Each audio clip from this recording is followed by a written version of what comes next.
Hello and welcome to section 5.3, which is on bisectors and triangles.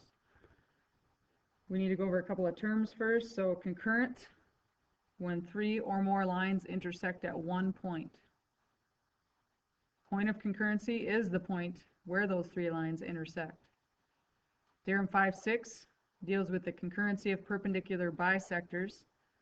It says the perpendicular bisectors of the sides of a triangle are concurrent at a point in equidistant from the vertices. So in other words, an equal distance from the corners. And it doesn't always have to be in the middle of the triangle. Depends what kind of triangle it is. Circumcenter of the triangle is the point of concurrency of the perpendicular bisectors of the triangle. So it goes with this one. The actual point where they meet is called the circumcenter. You can use the circumcenter as the center of the circle that contains each vertex of the triangle if you did a circumscribed or inscribed circle. And we'll do some of that later on. The circumcenter of the triangle can be inside, on, or outside of the triangle. It depends what kind of triangle it is. If you have an obtuse triangle, it's more than likely going to be outside of the triangle. So, I mean, it just depends what the triangle looks like, where the circumcenter is going to be. And I'm going to go through step by step here how we're going to find the circumcenter, how you find the coordinates for it. So here's my example. What are the coordinates of the circumcenter of the triangle with vertices of A, which is at 2, 7, B, 10, 7, and C, 10, 3? So the first thing you got to do is graph it. Okay, so I have step 1, find the midpoint. Well, we can't find the midpoint until, I guess you could use the formula, but I'm going to go ahead and graph these, and then we'll go through the formula. Okay, so I have graphed that triangle. So A is, I probably should have labeled it. A is this corner. That's 2, 7, and then 10, 7. My B is right here. And then this is my C, 10, 3. This is supposed to be an A. So then it says find the midpoint of BC. Because it's on a graph, you could actually just do the shortcut and just find the middle of this. But the way that we learned to do it in chapter 1, I believe, midpoint. So you have your A and your B, so 2, 7, and 10, 7.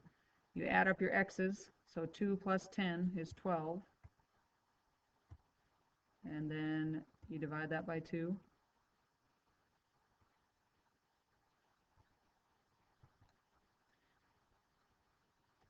Having trouble with my stylus here.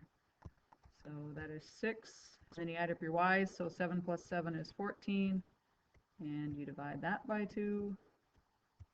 And so it is 7.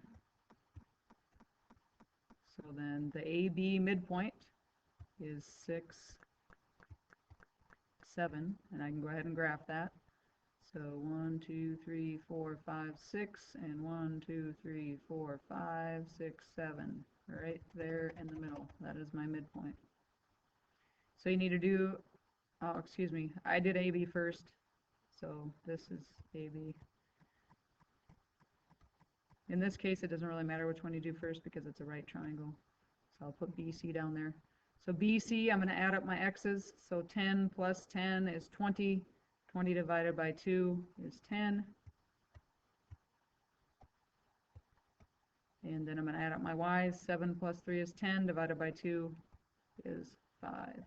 So 10, 5 is the midpoint of BC. So 10, 5 is right here.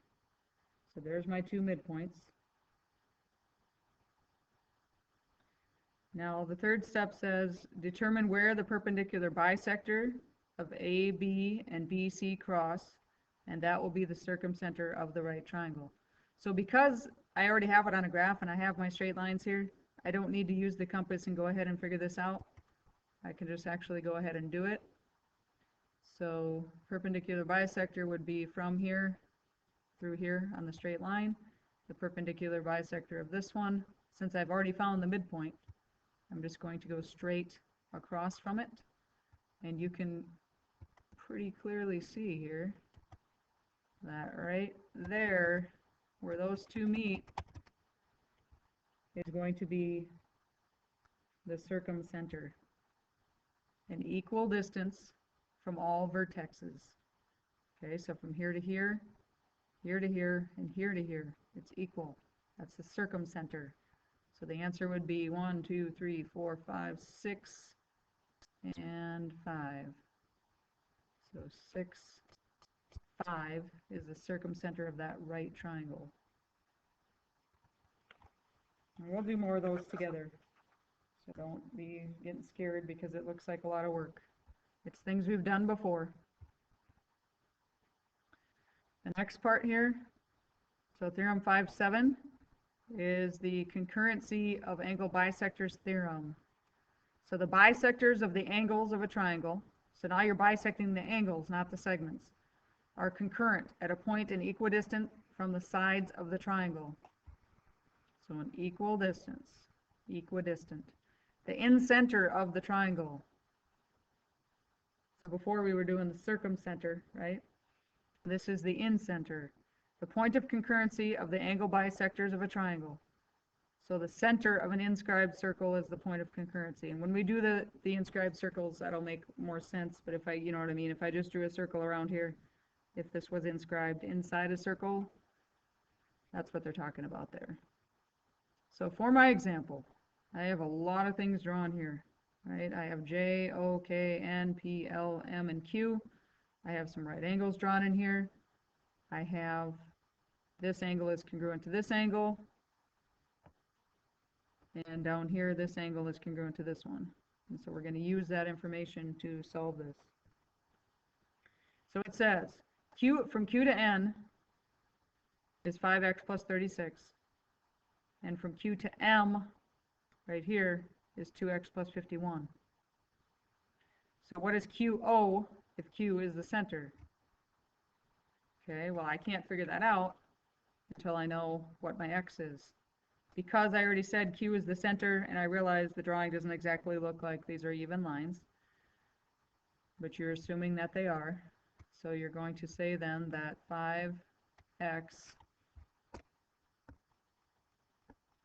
plus 36, I didn't mean to change colors on you, equals 2x plus 51. And I'm just going to go ahead and solve that for x. So minus 2x, move it over here, you get 3x. Minus your 36, move it over here, leaves you with 15. Divide by 3, so your x is 5. Okay, that's part of what you need, but now you need to go ahead and actually plug it in. So if my x is 5, I can plug it into either one of these because they have to equal each other. So let's just do the 2x plus 51. So 2 times 5 plus 51. 2 times 5 is 10. 10 plus 51 is 61. And because those all have to be equal, then you know that QO, the one that they're asking about, has to be 61 also. Because this line right here, this line right here, and this line right here are an equal distance. Q is the center.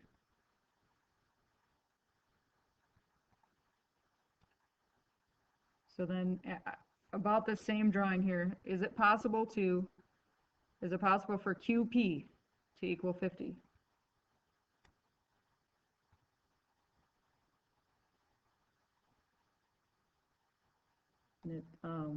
In the picture, it doesn't exactly look like QP is longer than QO, but it actually is. So just by seeing that, and I realize my drawing is a little hard to see, so you would have to say no, because it's longer. Like I said, in the picture, it's kind of hard to see. I had to draw that from scratch, so it doesn't look perfect. So we're going to use this information about the angle bisectors and the perpendicular bisectors, the circumcenters, the incenters. Use all that information, and we'll talk more about it the next time I see you. Have a good night.